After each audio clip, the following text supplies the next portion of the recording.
बिस्मिल्लाहिर्रहमानिर्रहीम। अस्सलाम वालेकुम नाज़रीन, आप यूट्यूब और फेसबुक चैनल देख रहे हैं। मैं राना उसैर हूँ। नाज़रीन, आप मीडिया चैनल्स के ऊपर ये ख़बर देख रहे हैं कि इमरान खान पीटीआई या हुकूमत के माबैन मुज़ाकरात का बाज़ाब्ता तौर पर जो है वो आगाज़ हो चुका है। आज इमरान खान ने मुज़ाकराती कमेटी के जो अरकान हैं उनको अडयाला जेल के अंदर तलब भी किया, और फिर उस पूरी सिचुएशन के अंदर हुकूमत जो है वो भी बहुत ही ज़्यादा ढीली दिखाई दे रही है। हुकूमत चाह रही है कि हम पीटीआई के साथ बैठकर मामलात को तय कर लें, क्योंकि रिचर्ड ग्रेनल की ट्वीट के बाद जो इस वक्त सूरत हाल है वो इनके हाथ में नहीं है। सूरत हाल आउट ऑफ कंट्रोल है, और फिर अमेरिका ने पाकिस्तान की 4 दिफाई कंपनीज जो हैं उन पर भी पाबंदी आयद कर दी है बैलिस्टिक मिसाइल सिस्टम के हवाले से। वो बहुत ही अफसोसनाक खबर है। लेकिन जनाब, मैं आपको जो खबर देना चाहता हूं, इमरान खान और पिंडी की जो ताकतवर शख्सियात हैं उनके माबैन मुज़ाकरात की मुज़ाकराती कमेटी का तो खेल जारी है इस वक्त इलेक्ट्रॉनिक मीडिया के ऊपर, सोशल मीडिया के ऊपर। लेकिन जो असल खबर है वो जनाब पिंडी में है। यानी कि वो कहते हैं कि असल खबर पिंडी वालों के घर है, तो आज वही है कि पिंडी वालों के घर से एक बड़ी खबर जो है वो सामने आ गई है मुज़ाकरात के हवाले से। तो मैं तमाम तफसीलात जो हैं वो आपके सामने आज के इस वीलॉग में रखूंगा। और फिर दूसरी जानिब जो गारंटर्स हैं वो कौन निकले, गारंटी किसने दे दी है? खान साहब से जाहिर है गारंटीज जो है मांगी जा रही थी कि खान साहब गारंटीज दे दें फिर ये हो जाएगा। जनाब, हवाओं का रुख तब्दील होने जा रहा है। बड़ी ब्रेकिंग न्यूज है जो आपको मैंने देनी है। और फिर दूसरी जानिब आईएसपीआर केस का फैसला भी सामने आ गया है, और वो फैसला बहुत इंपॉर्टेंट है। उसके बाद जो है वो क्या ये सारे मामलात जो हैं वो रुख इख्तियार करेंगे, उस पर बात करना बहुत ज़रूरी है। और अडयाला जेल के अंदर भी एक बड़े ब्रेक थ्रू की खबरें आ रही हैं, वहां से भी बहुत बड़ी ब्रेकिंग न्यूज़ है। लेकिन आगे बढ़ने से पहले आप सबसे दरख्वास्त के चैनल को जरूर सब्सक्राइब कर लें, बेल आइकन को दबा दें। आने वाली तमाम तरह अपडेट्स आपकी खिदमत में बर वक्त पेश होती रहें। नाज़रीन, सबसे पहले मुज़ाकरात की खबर मैं आपके सामने रख देता हूं कि आज अडयाला जेल के अंदर इमरान खान ने मुज़ाकराती कमेटी को तलब किया। 7 रुकनी मुज़ाकराती कमेटी, उसमें उमर अयूब हैं, अली अमीन घंडापुर साहब हैं, हामिद खान साहब हैं और दीगर लोग, बैरिस्टर गौहर हैं, दीगर लोग इसके अंदर शामिल हैं। अब आज हामिद खान साहब फौरी तौर पर अडयाला जेल पहुंचे, उसके बाद उमर अयूब पहुंच गए। अब देखते ही हैं कि इमरान खान को क्या मुज़ाकराती कमेटी से मुलाकात करने की इजाज़त दी जाएगी या नहीं दी जाएगी।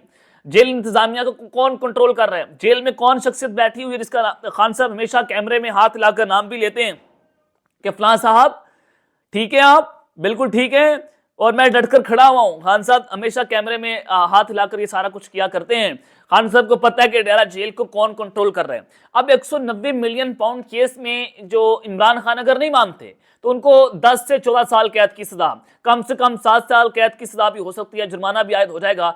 अब ये इमरान खान और बुशरा बीबी को दोबारा जेल के अंदर डालेंगे, इमरान खान साहब को लंबे अरसे के लिए जेल के अंदर रखेंगे कि इमरान खान पर हम प्रेशर डालकर बुशरा बीबी को जेल के अंदर रखकर किसी ना किसी तरीके से इस सारे मामलात को हम टैकल कर सकें। क्योंकि अमेरिका का जो सफारती दबाव है वो बहुत बढ़ गया। सफारती सतह पर पाकिस्तान को बहुत बड़े चैलेंजेस का सामना करना पड़ रहा है। हमें पाबंदी का सामना करना पड़ गया।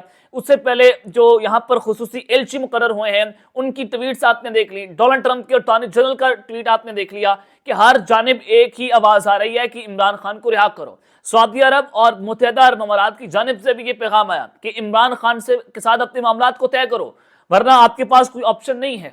अब मैं आपको जो बताना चाहता हूं कि जब अमेरिका, सऊदी अरब और जो यूएई है, यूनाइटेड अरब एमिरेट्स हैं, उनकी जानिब से जो पैगाम आया तो उसके फौरी बाद जनाब पिंडी की जो ताकतवर शख्सियात हैं उन्होंने कहा कि चलें ठीक है, बैठकर मुज़ाकरात करते हैं, क्योंकि हल तो एक ही है मुज़ाकरात करना। आपने 26 नवंबर करके देख लिया, इंटरनेशनल मीडिया ने धज्जियां उड़ाकर रख दी आपके सारे बयानिए के ऊपर, और आपने बहुत कुछ पहले भी कर लिया।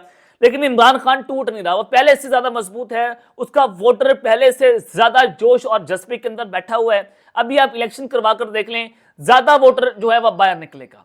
अब लोग खौफ के बुत जो है वो तोड़ते चले जा रहे हैं।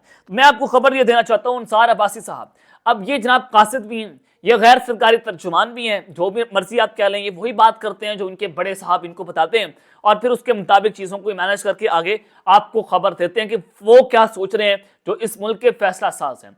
अब जनाब अंसार अब्बासी साहब की खबर के मुताबिक पाकिस्तान तहरीक इंसाफ और हुकूमत के माबैन जो बामायनी मुज़ाकरात के लिए पसे पर्दा राब्ते जल्द कायम होने की उम्मीद है। पसे पर्दा राब्ते जो हैं वो बड़े इंपॉर्टेंट होते हैं। आप सब जानते हैं कि पसे पर्दा राब्ते कौन से हैं, और ये राब्ते उन राब्तों से बहुत मुख्तलिफ हैं जो पीटीआई और हुकूमत के मुज़ाकराती कमेटियों के साथ हो रहे हैं। اب آپ یہاں پر آئیں اور خبر میں آپ کو یہ دے دوں گا.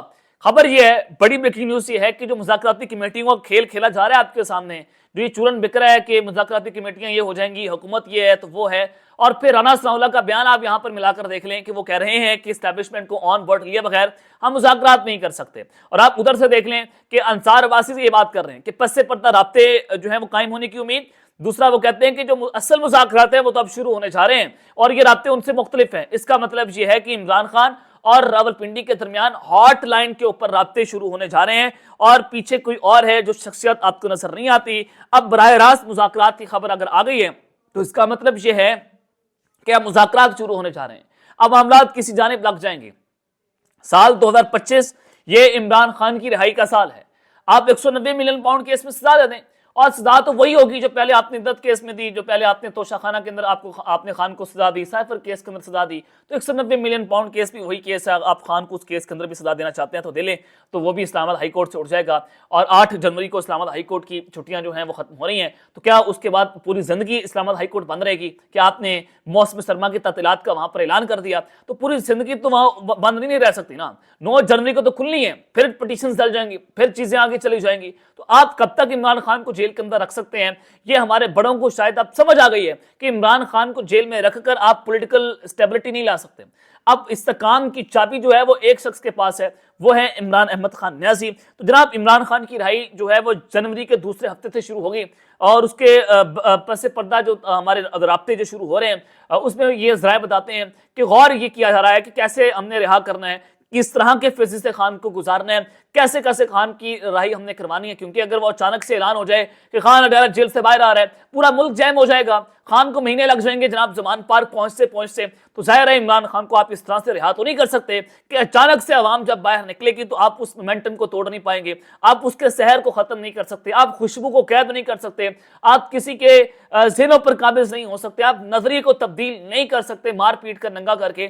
تو جب ساری چیزیں آپ کے سامنے ہیں تو جناب اب عمران خان صاحب کی جنوری فروری مارچ یہ 3 مہینے ہیں, اس کے اندر رہائی ہونے جا رہی ہے, اور اس کے اوپر اب یہ رابطے بھی شروع ہو گئے ہیں. آئی ایس پی آر کے متعلق بھی آپ کو میں خبر دے دیتا ہوں کہ جناب یہ اپریل 2019 میں پیمرا نے ایک نوٹیفیکیشن جاری کیا تھا, جس پر پیمرا نے کہا تھا کہ اب آئی ایس پی آر کے فیصلے سے یہ چیزیں ہوں گی. آئی ایس پی آر یہ چیز کا فیصلہ کرے گا کہ ٹی وی پر کون سا دفاعی تجزیہ کار بیٹھے گا اور کون سا دفاعی تجزیہ کار نہیں بیٹھے گا, اور یعنی کہ ان کا اپنا بندہ ہوگا. ہر فوجی ریٹائرڈ آفیسر جو ہے وہ دفاعی تجزیہ کار کے طور پر ٹی وی پر نہیں بیٹھ سکتا, جس کی I S P R approval دے گا وہ آ کر اپنی بات جو ہے وہ کرے گا. اب آپ نے دیکھا کہ جنرل خالد نعیم لودھی صاحب جو ہیں وہ الیکٹرونک میڈیا سے غائب ہو گئے, اور پھر اس کے علاوہ جنرل امجد شریف صاحب وہ الیکٹرونک میڈیا سے غائب, اور دیگر لوگ الیکٹرونک میڈیا سے غائب ہو گئے, اور نئے فیسز جو ہیں وہ سامنے آتے ہیں. کچھ نئے تجزیہ کار آپ نے دیکھے دفاعی طور پر فوجی افسر ریٹائرڈ تھے تو وہ بات کرنا شروع ہو گئے تھے, تو آئی ایس پی آر کی مرضی کے ساتھ بات کر رہے تھے. اب جناب یہ جو جسٹس بابر ستار صاحب کی عدالت کے اندر جو چیزیں لگی ہوئی تھیں تو انہوں نے یہ پہلے بھی کہا تھا کہ آئی ایس پی آر کون ہوتا ہے یہ فیصلہ کرنے والا. تو آج دفاعی تجزیہ کاروں کی ٹی وی پروگرامز میں شرکت آئی ایس پی آر سے مشروط کرنے کا پیمرا نوٹیفیکیشن اسلام آباد ہائی کورٹ میں جسٹس بابر ستار کی عدالت نے اس کو معطل قرار دے دیا ہے. اب وہ آئی ایس پی آر اس چیز کا فیصلہ نہیں کرے گا. بابر ستار صاحب نے یہ نوٹیفیکیشن معطل کر دیا ہے, اور یہ نوٹیفیکیشن جو ہے انہوں نے کرنل ریٹائرڈ انعام الرحیم ایڈوکیٹ کی درخواست پر نوٹیفیکیشن معطل کیا. یہ خود فوجی ریٹائرڈ آفیسر ہیں, کرنل ریٹائرڈ ہیں, انعام الرحیم ایڈوکیٹ بھی ہیں, تو ان کی درخواست پر نوٹیفیکیشن جو ہے جناب انہوں نے معطل کر دیا ہے. تو یہ بھی ایک بڑی خبر ہے جو میں نے آپ کے سامنے جو ہے وہ رکھتی ہے. تو لگ رہا ہے کہ جناب ہواؤں کا رخ تبدیل ہو جائے گا, اور اب حکومت کی چیخیں مزید آپ اگلے چند دنوں کے اندر نکلتی ہوئی دیکھیں گے, آپ کو سنائی بھی دی جائیں گی, اور اب اسلام آباد کے اندر مزید کچھ بڑی تبدیلیاں بھی آپ آنے والے دنوں کے اندر خود بھی نوٹس کرنا شروع کر دیں گے کہ جناب اب صورتحال تبدیل ہو رہی ہے. تو اب تک کے لیے اتنا ہی, اپنا خیال رکھیے گا, اور اس چینل پر لازمی ہے لکھنے لانے کے بعد. پاکستان زندہ باد.